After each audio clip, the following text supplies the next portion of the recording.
মেলায় এসে যদি আপনি গুড়ের জিলাপি অথবা কটকটি অথবা খাগড়া যদি না খান তাহলে সেটা মজাটাই থাকে না। কিন্তু দেখুন আমরা চলে এসেছি বিশেষ করে মেলার যে ঐতিহ্য সেই ঐতিহ্যবাহী কিন্তু বিশেষ করে জিলাপি, গুড়ের জিলাপি কিন্তু সুস্বাদু। আপনারা জানেন যে গুড়ের জিলাপি সবাই খেতে কিন্তু বেশ স্বাচ্ছন্দ্য বোধ করে। আমরা যেটা কথা বলছিলাম যে মেলায় এসে কিন্তু মূল টপিক রয়েছে যে খাগড়া, এই যে কটকুটি, এই সমস্ত মেলায় এসে না খেলে ভালো লাগবে না। সালাম আলাইকুম।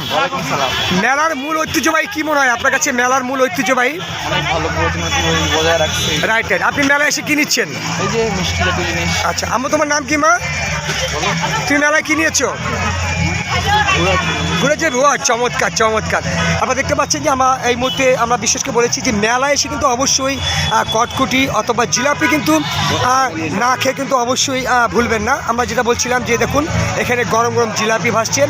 মূল মেলার টপিস কিন্তু গ্রাম বাংলার ঐতিহ্য কিন্তু জিলাপি কিন্তু ছোটো বড়ো সবাই খেতে বেশ কিন্তু স্বাচ্ছন্দ্য বোধ করে। আমরা একটু আপনাদের এক নজর দেখালাম।